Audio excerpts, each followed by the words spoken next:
Welcome to Priestessing the Priestesses, episode 9, with me, Kohenet Matan, and with Kohenet Grenn.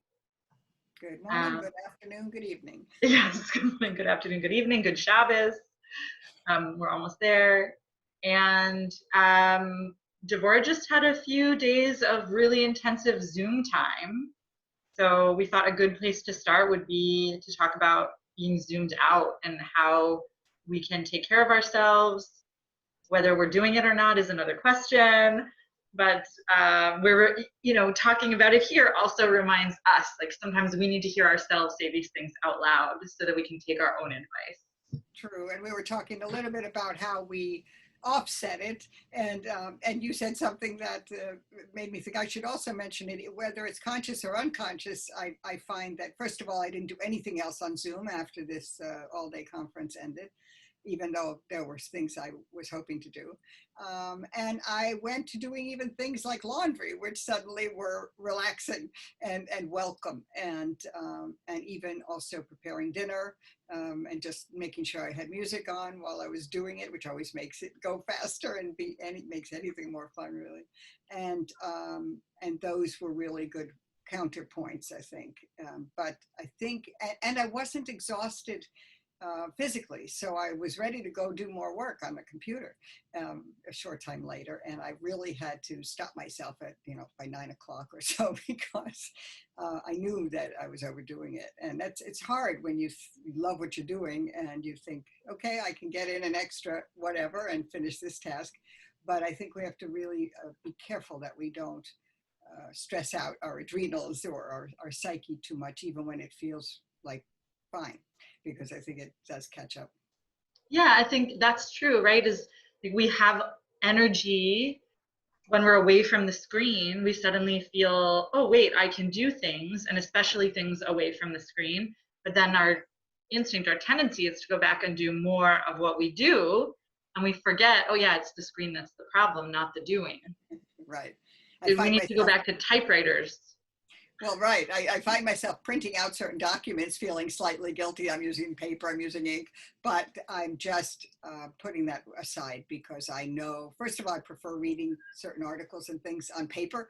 Yeah. And at this point, I would literally be spending every day at least 12 hours reading what I need to read and write on the machine. So where possible, I'm trying to print it out, and I'm not doing hundreds of pages a week, but articles and charts and things that I can read. Yeah, and you're in a particularly intensive reading environment because you're in academia, so right.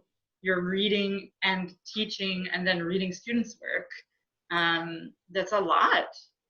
Right, and the thing is, now we have this shift to even more ebooks and that sort of thing, which I really don't like. And I have to use it now, because that's the only way to share the information with students outside of our required texts. So that's a real juggling act. And for myself, I'm still ordering the paper book because I love it. I want it in my hands. I also want to make notes that way, even though you can do it on Kindle and all that. And that'll be an interesting conversation next week with students to see what their preferences are. We do have one other option, which is certain things like a discussion post that they would have to put up, or a piece of writing, even a response, let's say, to an assignment. They can also do a video. They can do a short recording and give their response that way. So I love that. And I love that too. Yeah, I think they love it too. I feel like it's time for us to sort of just put out there, okay, computer makers and ebook makers, like, you need to come up with technology that doesn't hurt us. Make it possible for us to read, take the blue light out, use a different kind of light that doesn't interfere with our melatonin and our adrenals. And then it won't be such a problem. Like, let's fix the technology rather than setting ourselves backwards with environmental impact and all of these pieces. Like, let's notice where the system needs tweaking rather than, as usual, putting the onus on the individuals to change. Right. Yeah. Good point. Yeah. Yeah. So what? Go ahead. You mentioned before we hit record, you mentioned some things that you would suggest doing, even though you didn't do them. Can you share those? You said that came across my screen yesterday. Well, definitely if you have a bath or a shower, I mean, it's a great thing to do, a great way to clear the energy. If you're shifting gears like that, and especially if you've been through an intense hours and hours of either concentration or even a very brief time of confrontation or something negative that drains, for whatever reason, drains your energy. That could be these days as simple and not simple as 5 minutes of hard news, right? Or 10 minutes, or 30 seconds of seeing what's coming out of Washington. So yeah, so having ways of clearing our energy, of course, saging is always one of my favorites. I don't do it at all these times by any means. I do it at specific times, but I could be doing that a lot more. Eating healthy, is a thing that they talk about, and monitoring your snacks and eating healthy snacks. Well, that's all good on paper, but what I really crave are cookies. So even though most of our diet is pretty healthy, and I am aware of the detriment to our bodies of added sugars, cookies are non-negotiable right now. Yeah, and I think so. Two neat things about eating cookies when we're stressed and overwhelmed. I learned from Brooke Thorndycraft, who's a facilitator at Animal Leadership that does diversity training. Huh. She told us that crunchy food actually helps reset our nervous system. Crunching, so cookies, chips, nuts, and carrots. But so that's one piece, is like the crunching is actually good for us, and the other is that, of course, pleasurable food helps us too. So when you're like, oh, I have to make, the crunchy is good for me, but I should eat a carrot, like then you're kind of compounding the yuckies. Right. If you don't enjoy carrots, if you haven't gotten into the chocolate hummus trend, so you're just, like maybe something sweet actually is also releasing positive endorphins. No question about it. It's my little, not so guilty pleasure. Yeah, and I think we want to shift the way we talk about food and health, and sort of like zoom out and be like, well, I need to have pleasure. I need to have a joyful experience after this intensity and depth and darkness and anxiety. And so, eating this delicious cookie is good for me. Right. Because, it's shifting my energy, and I don't have to think about calories. I mean, like, it is not a useful. It's only there's a whole cultural system that's invested in us shaming ourselves around what we eat. So let's just eat what feels good when we need that hit of pleasure. Right. And you bring up a good point. I mean, this constant arguing with ourselves, as we might do about, do I recycle this? Did I clean the container well enough? Oh no, it has plastic on it, so it won't be accepted. And my sister, I know, has the same conversations with herself, and I'm sure we're not alone. So that, you end up stressing yourself out. I've decided to not do that anymore with coffee, because it is just my preferred poison, and it is not altogether a poison. There are many benefits to brain and everything else, but certain things, I agree with you. We just should enjoy them, and that's it. I mean, we're under enough tensions and stresses right now, and multiple layers. We saw a very interesting presentation on the trauma that we're living in right now, the levels of trauma, the layers. And this was from a cognitive neuroscientist. And she was actually, showing us, documenting, the ways that our brains can be rewired and need to be, so that we don't come out of this period with a new form of PTSD. Which we could be forming right now. Yeah, absolutely. We're going through a collective trauma experience, and what's really interesting is, for the first time in this society in my lifetime, we're aware that that's happening, and we're sharing resources for healing our nervous systems, even as our nervous systems are getting tweaked. And it feels like there's an unprecedented amount of information readily available in the mainstream right now for how to take care of ourselves. Yes. And of course, I feel like it's really important to acknowledge that some of us are pretty privileged to be able to use those resources to take care of ourselves with such ease, because we're not frontline workers. Whether in medical care or in grocery stores or ECE teachers, or now, teachers are being called up. And it's going to be more important to share these resources with those folks, And this is where the infrastructure needs to shift to give them the time and space and support and resources to use these tools. Because if we lose our frontline workers, we know, we learned really quickly back in March, April, that when we lose the frontline workers, the whole society falls apart. So we need to be ramping up our supports for those who are most vulnerable and for those who are really like working hard and putting their bodies on the line in a variety of ways to help our society function. Yeah. And I think you've sort of alluded to this. I think we also have to find ways to help those who don't have the abundance we have, the ability to order food, the ability to access food that we like, and without having necessarily to go into a store and put ourselves at risk. Right. Yeah, because if there are folks who are high risk and can't go shopping, I know many communities have started, like Toronto has a caremongers group on Facebook where people can post if they're struggling. Oh, my check didn't come in. I can't buy groceries, or I can't get to the store, or my family member is sick. And there are teams that mobilize and do their shopping and deliver and raise money or send e-transfers. So we want those social innovations to become more and more pervasive so that our communities are really looking after each other. So where we're going back, we're like taking wise learnings from old village models. We want egalitarian, anti-colonial, anti-oppressive village models. Yeah. What some would call socialism, making sure everybody has what they need, that everybody has access to food. We have a number of food banks where I am, and through the college, there's also a food basket. But again, that's a risk. Students aren't mostly coming on campus unless they have a chemistry lab or something like that. But the college is very cognizant of people without privilege and people who are struggling just to be in school. And so they're loaning laptops and calculators, and the food basket will still be very active. And there are other resources and financial they have given as well to students who don't have the means. Right. I mean, like a lot of students who would have maybe worked on campus to pay their way through school don't have that option now. Well, sometimes they can. We have, for example, people who are tutoring, and that still is a position, student tutors, and they're getting paid. So that's fortunate. But you're right, there are many positions on and off campus. That's right. Yeah, when I think about where I went, it was all students who worked in like the fast food and restaurants that were on campus. It was all mostly international students because their tuition was so high and they're only allowed to work on campus on that visa. And so now with, if those, I actually haven't been paying attention to what's happening with universities in Toronto, who's going online and who's opening up in person.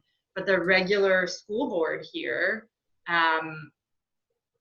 is reopening business as usual. You can decide to keep your kid home and school them online or send them to full classes. And they've not reduced class size. So it's quite concerning. There's a lot of stress. And I'm in a very privileged position. I have a 4.5-year-old, and her preschool offers kindergarten. Her preschool has been open since the beginning of July. Beginning of July with like intense COVID protocols. So they cut the class size by 2/3, and the kids, there are 2 classes that never interact. The parents never interact. The kids don't touch each other. There are lots of, and everybody gets screened pretty intensely before entering the building every day. And so at least for now, she's going to stay there. And I was on subsidy. I have a subsidy for her to attend childcare, and she ages out of that subsidy when she ages into kindergarten age. So I was very worried about, now how am I going to pay for this? And my ex got some funding because his schooling was interrupted by the need to take care of our kid. So he's decided to use his funding to pay to keep her where she is. That's our situation. But most people I know are either like, well, we have no choice, we have no option, we're sending our kid to school because we have to work, or people are agonizing over, can I do my job and keep my kid home? And I think it in large part depends on the age of the kid too. And then we have to start thinking about, because we started this conversation talking about Zoom fatigue, and like one of the reasons I can't imagine schooling my kid online for kindergarten. That doesn't feel doesn't feel sensible to me. Plus, I don't have a device for her. So, if I'm trying to work from home on my laptop, I don't have another laptop. I don't have an iPad, nor can I afford at the moment to buy another device so that my 4-year-old can go to school online. Right. And I don't know how other families are handling it. The government here is not providing funding, as far as I can tell, for such things. So it's like, if you can't afford to school your child at home, then you have to send them or keep them home and not school them. Those are the choices. But yeah, I was going to say, like, the screen time difference. Yeah. Watching TV is a passive activity. Right. We can turn our brains off. But when we need to be engaged and learning and participating, it's a different kind of energy that we're using. And I think we're going to have to learn how to support our kids through Zoom fatigue very soon. Yes, good point. Yeah, you raise a lot of good points, and I'm sure the moms, especially the single moms out there, but all the moms will be happy to hear what you're talking about, because these are very real issues. Mm-hmm. And we're hoping to get Rabbi Kohenet Lori Winters on here at some point.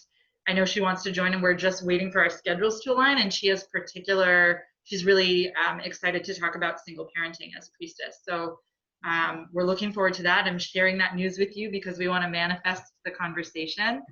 And we're really excited that she was, I think, the first person to say, I want in. Let me join the conversation for Priestessing the Priestesses. And we have a few others who we're lining up now. So we have that to look forward to as well. And Deborah, you mentioned a thing about covering your head. Can you talk about that? Yeah. Well, what I was mentioning this morning was clearing it with water. Yeah. But head coverings, yeah. I mean, I think we both wear them. I know somebody who just started wearing in the middle of this shelter in place, realized the need to protect her energies, and wears a white head wrap, as we often do. And there are many kinds of head coverings, but it can be important to keeping one's own energy. Yeah. I mean, for some people, that's just a silly thing. They won't want to do it, but yeah, for some people it is useful. Yeah, for some people it can be grounding, right? Yeah. To have something on our head. I know I'm so used to it now. I started wearing mine when I got married, and I keep trying to take it off because I'm not married anymore, and I can't. I mean, now it's sort of become my kippah, and it just feels really weird. To not have it. To not have it. To not have it, I feel very naked. Yeah. That's a whole other story, but I think it does, and especially like because I'm working from home, I'm often I don't put it on when I wake up in the morning, but when I'm about to do any priestessing work, I make a point of putting it on, and it feels like part of my priestess toolkit. I don't know. It's like I have my crystals, I have my cards, I have my head wrap on. Yeah, maybe a way of keeping your energy to yourself, and because we, especially working with others, we have to be careful not to take in their energies, not to be so open as many of us are, that we take what isn't ours. Yeah, and that's actually a really important thing to think about in terms of Zoom too, is that we might think because we're in our own space that we're not susceptible to other people's energy, but that is not so. It's just like when you said 5 minutes of watching the news, and you end up taking all of that on. The same is true in a Zoom call. So we talked about shielding and protection 2 episodes ago. Go check out episode 7 if you haven't seen it yet.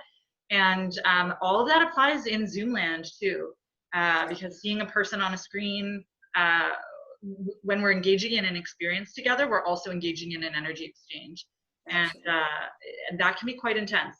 So all of the tools that are relevant to protection are relevant to protection in the same room or not.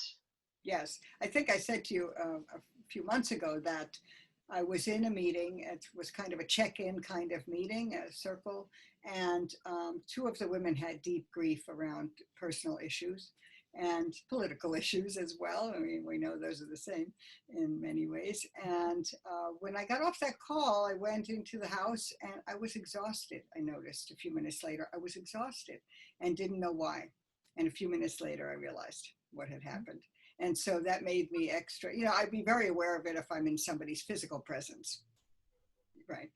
either the need to shield myself before I go to see that person, or coming away, or even in the moment, the need to just protect my own energy.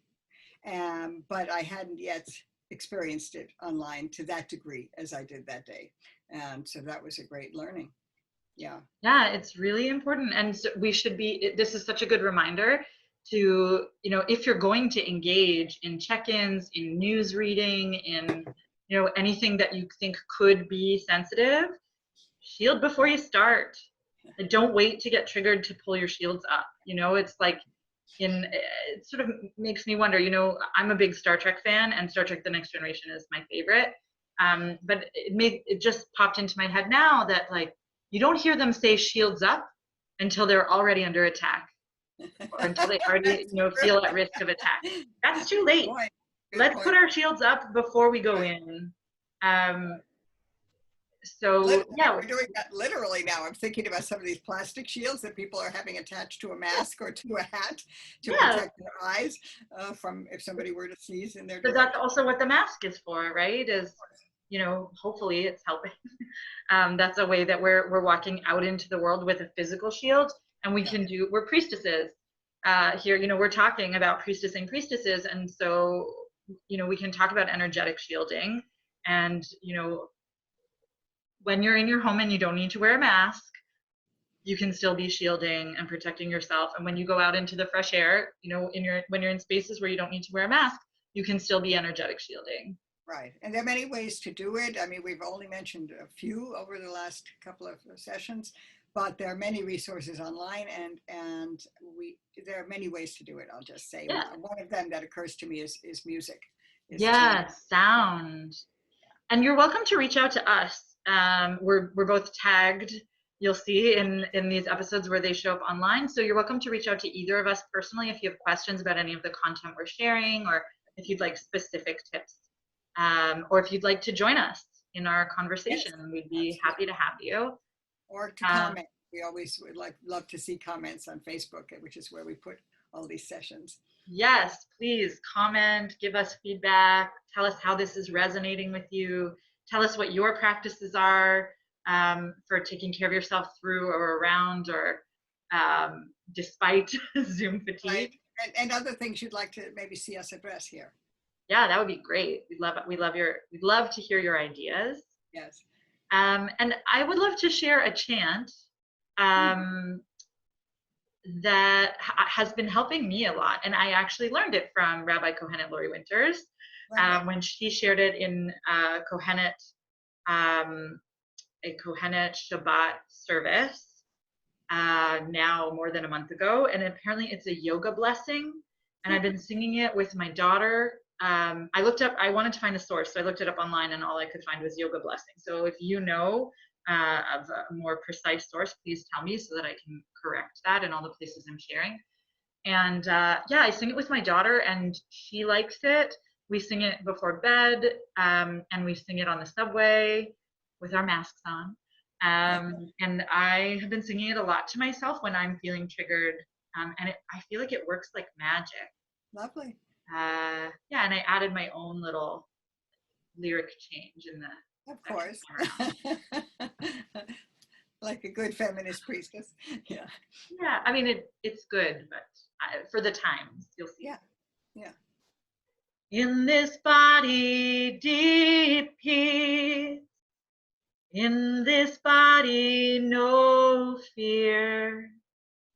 In this body, greatest happiness. In this body, safety. In this body, all is well. In this body, healthy cells. In this body, greatest happiness. In this body, safety.